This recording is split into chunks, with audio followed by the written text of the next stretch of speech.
El sistema no se puede reformar porque está corrupto desde su código fuente.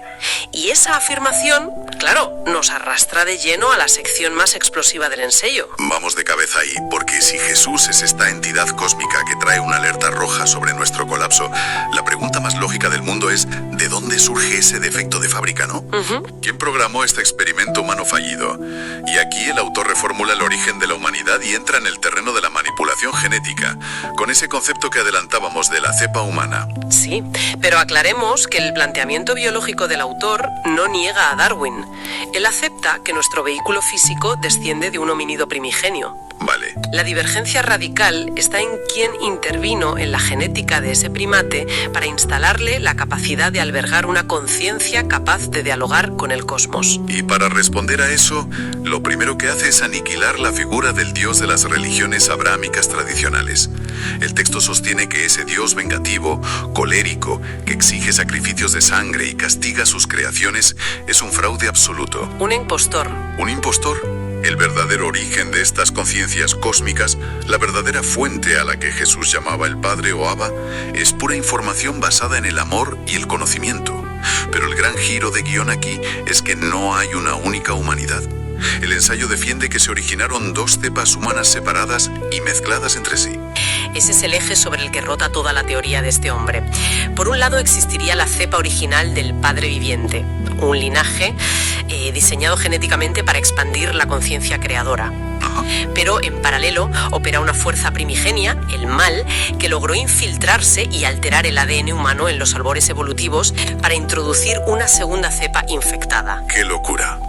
El objetivo de esta alteración era crear una especie incapaz de reconocer su propio potencial, sumida en una especie de amnesia cósmica. A ver, un momento, porque aquí hay que pisar el freno. Dividir a la especie humana genéticamente entre una cepa del bien y una cepa del mal suena increíblemente peligroso. Ya. O sea, históricamente, cada vez que alguien ha argumentado que un grupo humano es intrínsecamente o biológicamente maligno o inferior, pues hemos acabado en los peores genocidios imaginables. ¿Cómo aborda el autor esto sin caer en la justificación de una, no sé, eugenesia espiritual espeluznante? Es una objeción fundamental y muy válida. La clave está en cómo define el autor la manifestación de esa genética. No se trata de raza, ni de linaje familiar, ni de etnia. Es una estructura informacional interna. Vale. Según el texto, este mal no es un señor con cuernos en el infierno. Es una entidad parasitaria que se alimenta del dolor, de la destrucción y del sufrimiento humano.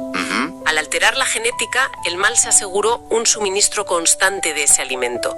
La división entre cepas se evidencia única y exclusivamente a través de la capacidad de obrar contra esa programación del sufrimiento. Entiendo. O sea que, si retomamos la metáfora que decíamos antes, podríamos llevarla ahora al terreno informático, que parece encajar mejor. A ver. Pensemos en un sistema operativo universal. El desarrollador original, el padre, escribe el código fuente perfecto para que el programa, la conciencia humana, funcione de forma libre. ¿Sí?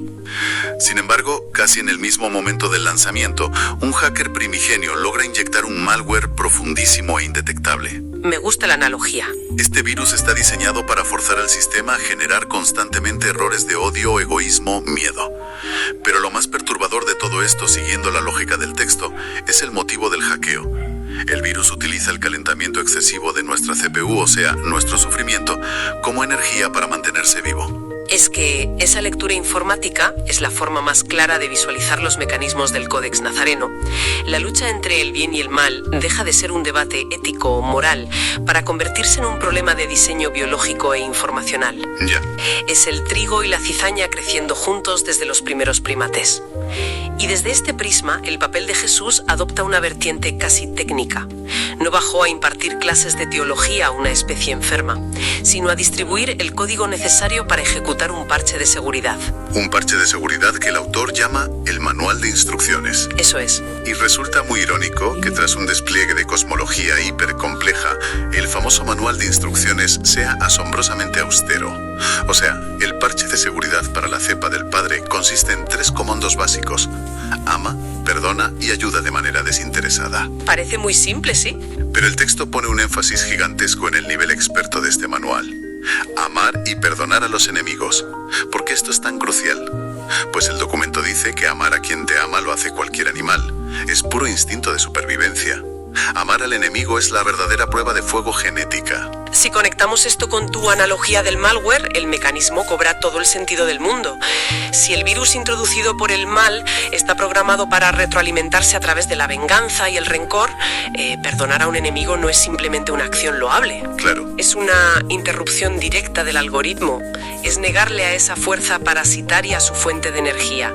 Al ejercer un amor desinteresado e irracional hacia quien te hace daño, literalmente matas de hambre al virus. ¡Wow! Esa es la métrica que determina si una conciencia pertenece a la cepa original o si está dominada por el malware. O sea, el perdón, como forma de sabotaje del sistema, es el arma más destructiva. Pero claro, si el antídoto original consistía en una ética de resistencia tan pura y tan directa, tenemos un problema histórico monumental. Ya lo creo. ¿Cómo narices pasamos de ese pequeño manual de instrucciones antiparasitario a la gigantesca e intrincada maquinaria política del Vaticano actual? ¿En qué momento exacto se desvió el código? Pues aquí es donde el texto detona su carga de profundidad más polémica, fíjate. Para explicar ese desvío milenario, el autor no habla de procesos graduales ni de errores humanos a lo largo de los siglos. Señala directamente a un vector de infección con nombre y apellidos: Pablo de Tarso. San Pablo. O, como lo conoce la historia eclesiástica, San Pablo. Acusar a San Pablo de arruinar el cristianismo no es un tema baladí.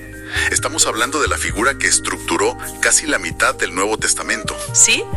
El ensayo va directo a la yugular y se pregunta si Pablo fue el mayor apóstol de la historia o si en realidad fue el hereje definitivo, el troyano perfecto infiltrado en el sistema.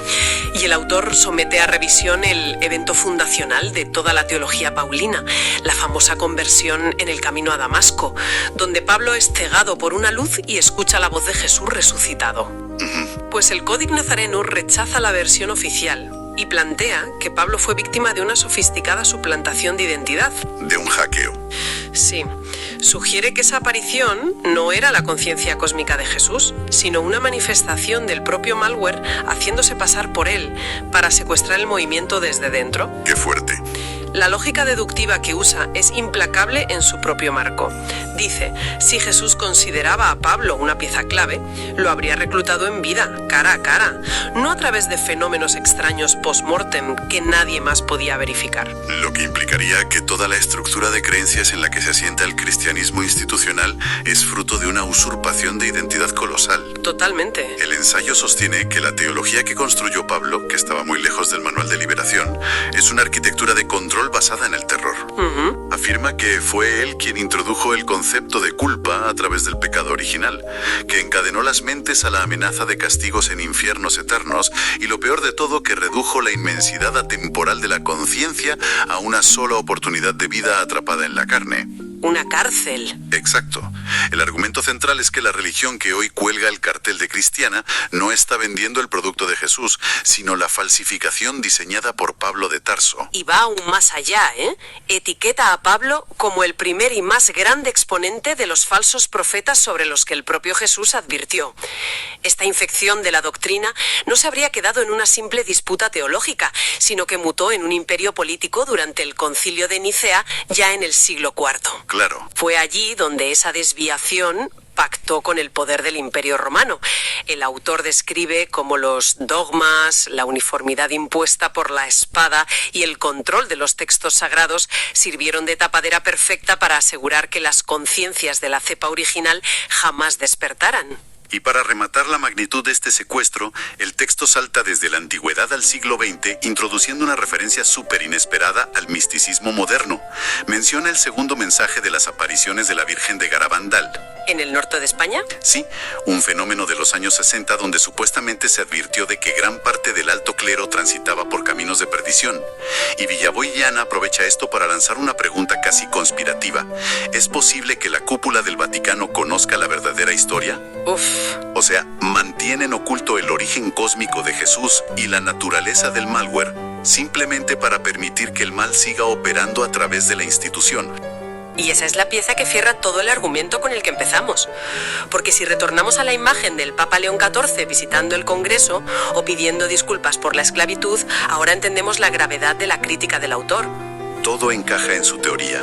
Claro, Desde el marco del Códex, la Iglesia es un edificio diseñado desde los cimientos por la cepa infectada en el Concilio de Nicea.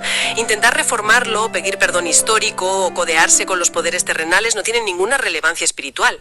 Es solo una estrategia de supervivencia de un sistema corrupto frente al final inminente del experimento humano. Es que resulta verdaderamente abrumador cómo el autor deconstruye piezas de teología, biología evolutiva y geopolítica para reensamblarlas en un puzzle radicalmente opuesto al que nos han enseñado.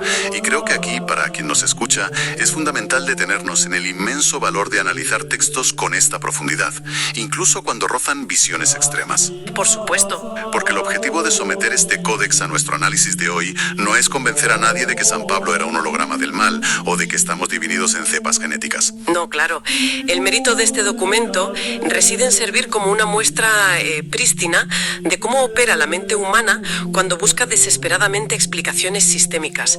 Existe una necesidad profundísima en nosotros de entender por qué, si supuestamente hay un diseño inteligente y benevolente, nuestro mundo rebosa de crueldad sistémica. Exacto. El ensayo de Villaboyana deconstruye la historia ortodoxa porque la narrativa oficial ya no le sirve para justificar la existencia del mal. Es un esfuerzo titánico por dotar de lógica la dualidad del mundo. Y nos obliga a expandir nuestros propios límites analíticos. Entender cómo alguien puede entrelazar debates rabínicos del siglo I sobre la reencarnación con una reinterpretación cibernética del mal es francamente fascinante. Sí. Y todo esto me empuja hacia una última reflexión, fíjate, que me ronda la cabeza desde que empezamos. El autor hizo un inciso al principio del que hemos hablado y quiero recuperarlo porque creo que aquí está la clave de cara al futuro. A ver, desarrolla esa idea. ¿A qué te refieres exactamente? Pues el texto aseguraba que la gran herramienta entregada por la fuente a la humanidad para transformar la realidad no fue otra que el lenguaje simbólico y abstracto. Ese código es nuestra conexión evolutiva. Sí, lo que nos separa del resto. Lo que nos permite dar sentido a nuestro rol cósmico de forma paralela a cómo las matemáticas moldean la materia. Bien, pues resulta que hoy en día nosotros estamos utilizando el lenguaje matemático más complejo para programar inteligencias artificiales. Vale, ya veo por dónde vas. Y en un giro loquísimo de los acontecimientos, esas IAs están empezando a dominar la generación de nuestro lenguaje simbólico. Y escriben relatos, interpretan símbolos y crean narrativas abstractas por nosotros. Es que es un cruce de caminos monumental, porque significa que estamos delegando en una arquitectura de código externo la única herramienta que, según esta teoría, nos hace dueños de nuestra propia conciencia cósmica. Esa es la gran paradoja. Si nuestra capacidad innata de forjar símbolos es lo que nos define frente al malware del sistema, pues cabe preguntarse qué será de nuestra esencia evolutiva ahora que le estamos cediendo el control de los símbolos a las máquinas. Totalmente. Tal vez el reseteo del experimento humano del que advertía esa conciencia cósmica encarnada no llegue a través de una intervención galáctica. Igual llega desde nuestras propias líneas de código. Ahí queda eso para darle vueltas.